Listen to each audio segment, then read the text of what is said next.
Hello and welcome to my channel. If you like my content, please like and subscribe. Hope you enjoy the next couple of stories. It's about hikers getting lost and who are still missing to this day. Hopefully they will be found.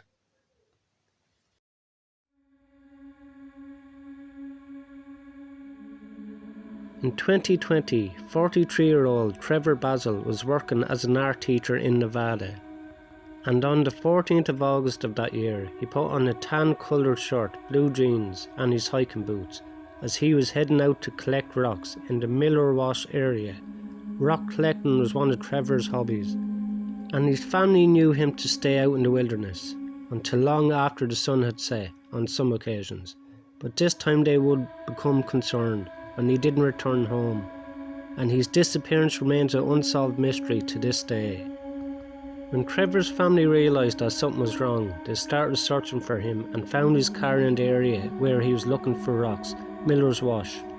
When they found no further trace of him, they reported him as missing with the local sheriff's office. The following day, the family met up with over 100 volunteers at the Pinanka market who helped search for Trevor. Search dogs were also used in hopes that they would pick up on Trevor's scent. This decision paid off immediately, as the dogs were able to find Trevor's scent, and strangely they followed the trail for about 7 miles before the first sign was found that Trevor had passed through the area. Underground searchers came across the bucket that Trevor used to store his rocks, as well as the towel that he was carrying with him. The searchers were convinced that they were close to finding him, since he likely wouldn't have hiked much further. But by the end of the first day of searching, no further clues had been found, and Trevor remained missing. What puzzled investigators was the fact that the area through which Trevor had hiked was easy enough to traverse, since there was no dangerous cliffs or valleys. The brush wasn't very dense, and Trevor had been in this area many times before, so he shouldn't have got lost. The search was aided by airplanes that attempted to spot any signs of Trevor from the air, but this also failed to produce any positive results. The only option was to start a new, more thorough search the following day, and this was done by creating a grid search starting in the area where the bucket was discovered. This time drones were brought in along with planes and ground search crews, which consisted of ATV dirt bikes and side-by-side vehicles that can take on heavy terrain with great ease. Once again, search dogs found Trevor's scent, but the handlers reported that the dogs kept losing the trail after a while. When the sun set that evening, it was decided that the area had been thoroughly covered and that Trevor was likely somewhere else. A theory was put forward that Trevor had attempted to retrace his steps and had gotten lost in the process. On the third day of searching, crews from the Nevada Department of Forestry faced searing temperatures, but they were determined to cover as much ground as possible. The decision was made to search closer to the area where Trevor's car was found, as he may have been heading back that way after collecting rocks. The heat took its toll on some of the searchers, who had to be treated at the scene, but at the end of the third day there was still no sign of Trevor, despite hundreds of people scouring the woods for more than 12 hours. Since there were so many people walking through the area, search efforts with hunting dogs were rendered useless, as Trevor's scent would have been overpowered by this point. Search efforts were halted on August the 23rd after nothing more was found. There has been a few theories as to what could have happened to Trevor while he was in the woods. Investigators have speculated that he may have fallen and injured himself, and in a delirious state he wandered off his intended trail and could have walked for miles in any given direction. There's also the possibility that he came across a mountain lion or other dangerous wild animals, and that his life was ended this way. This would also explain why his remains have never been found despite so many searches being conducted, though there's no evidence to suggest this is the case. Trevor is described as standing 5'9" in height and weighing 225 pounds. He's brown hair, blue eyes, and usually has a goatee. If you have any information where Trevor could be, you're asked to contact the Lincoln County Sheriff's Office.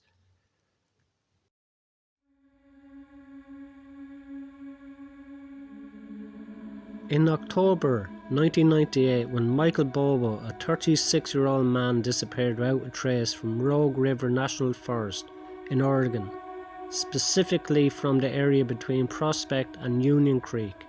To make matters worse, Bobo wasn't the only person to go missing in that area, as several other suspicious and unexplained disappearances had occurred there, with 2 other men vanishing in the woods in that year alone. What is known is that Bobo was seen by a group of hunters at about 9 p.m. on the night of the 2nd of October, as he had been dropped off at his campsite in the Woodruff Meadows area by an unidentified woman. Bobo had been living in the area by himself for a few weeks while he worked as a part-time woodcutter and was used to spending time out in the wild. He had organised with one of his friends to be picked up the next morning since he didn't own his own vehicle. His friend arrived at the site the next morning as planned, but couldn't find Bobo anywhere, which he found strange since it was the start of the hunting season, and they planned to head out for that exact reason. Even more disconcerting was the fact that all of his belongings were still at the campsite. The most telling being the baseball hat that he was in the habit of wearing whenever he wasn't asleep, since he was self-conscious about his receding hairline. All of his clothing was still at the site, as well as his 2 hunting firearms and all of his camping gear. When asked whether he would have left the area on his own, his friend told investigators that he had no money to do so, and that he wouldn't just leave without taking his possessions with him. With no sign of where Bobo could have gone, a search of the area was quickly organised. But frustratingly, no sign of him was found, and investigators stated that they didn't think foul play was involved. One Jackson County Sheriff's deputy speculated that Bobo may have left the campsite on his own accord and somehow sustained an injury that had made it impossible for him to return, and that he perished out in the woods, but his family and friends disagree with this theory. Bobo's brother Dennis stated that when he found out the hat had been left behind, he immediately knew that something untoward had happened, since the first thing that he does in the morning is put on his hat, and he also stated that his brother was extremely familiar with the area where he was camping, and that the theory that he may have gotten lost is one that he'll never believe. He's certain that Bobo lost his life at the hands of someone who attacked him, though no evidence has been found to support this claim. He also ruled out the possibility that his brother suffered from some form of medical emergency, and he doesn't believe he would have left this area if this was the case. The sheriff's detective stated that although they don't suspect foul play, they do consider Bobo's disappearance suspicious, since absolutely no trace of him has been found. He also said the fact that Bobo was known to associate with what he calls, quote, a sketchy crowd, and there were several unsubstantiated rumours swirling around the town of Prospect after he disappeared. Some people suggested that he was attacked by a wild animal, and this would explain why his remains had never been found. But in the cases of animal attacks, there's usually plenty of evidence in the area where it took place, and this simply isn't the case in Bobo's disappearance. Bobo is one of many people who has mysteriously disappeared in Oregon over the years, and many of them cases have not been resolved, leading to people to believe that there's more going on that meets the eye. It's also been noted that Bobo received some food and drink from friends on the night before he disappeared, and then was dropped off by a female friend. This suggests that he had no funds whatsoever and would not have been able to leave the area if he decided to do so. Bobo's case remains an unsolved mystery.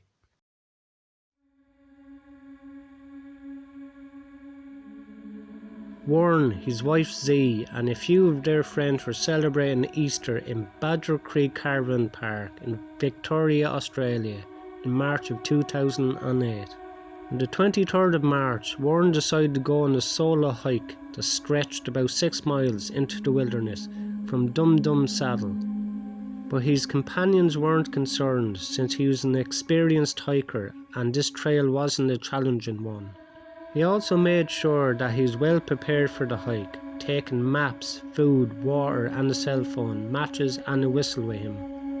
The weather was ideal for a walk, and by all accounts Warren should not have run into any trouble, but he never returned to the caravan park and has never been found. Warren then drove his car to Dum Dum Saddle, where he parked it, and set out on his walk. Unfortunately, he didn't inform anyone of the exact route that he would be taking, because he didn't deem it necessary, since it would be an easy hike that would only take about 4 hours to complete. Warren, Z and their friends had agreed that they would meet for lunch later that afternoon, but when he didn't show up, they started to worry that he may have ran into trouble along the trail. Warren's car would be found later that afternoon where it was parked in the same spot where he had left it. It was found that his cell phone last pinged off a tower close to one of the walking trails, but it isn't known in which direction he took after that. After finding Warren's car, companions dialed emergency services and were surprised when the operator could be heard saying, "Silly bugger has gotten himself lost." When Warren had still not returned by the following day, a search was organised in which 150 people took part, along with search dogs and searches from the air. This is when some strange details about activity in the area started to emerge. A man named Craig McDermott, who was staying on his holidays property adjacent to the Monza hiking trail, reported that he had heard firearms being discharged the day before Warren's disappearance. He added that there seemed to be no rhyme or reason to the shooting, and it seemed almost haphazardous. Furthermore, being well acquainted with firearms, he speculated that the weapons being fired were military grade and would not be fit for hunting. He stated that the sound of firearms being discharged lasted for hours, and he estimated that around 200 rounds were fired at the time. His kids were out in the garden hunting for Easter eggs, but they had to be ushered inside when the sounds were heard. McDermott is of the opinion that Warren was struck by one of these shots and that he had likely lost his life as a result. He speculates that the shooters then realised what had happened and quickly disposed of Warren's body. He later stumbled across the campsite that was used by the shooters, and he reported his findings to the police. But they wouldn't visit the site for a further 7 months, and nothing more came of it. The next strange detail to emerge was of a report that a psychiatric patient named Anthony Williams had escaped from the facility where he was being held, and that he was in the area where Warren was hiking at the time. It's believed that there was a 2-hour window where they could have crossed paths. And since Williams was known to have homicidal thoughts, some people believe that he may have ended Warren's life, though there's no evidence to support this theory. In 2015, police received a call from someone who claimed to have knowledge of what happened to Warren. They stated that he stumbled across a plantation of illegal plants in the Yarra Ranges, and that this led to his life being ended by the growers. They added that earth-moving equipment had been used to dispose of his body and that his remains would never be found. Several searches were conducted, but no trace of Warren was ever found. When search efforts were eventually halted, his family would return to the site every weekend for the next 2 years, but no avail. A $100,000 reward is being offered to anyone who comes forward with information that bring Warren's case to a close. And anyone whose such information can contact Crime Stoppers at 11800 33300.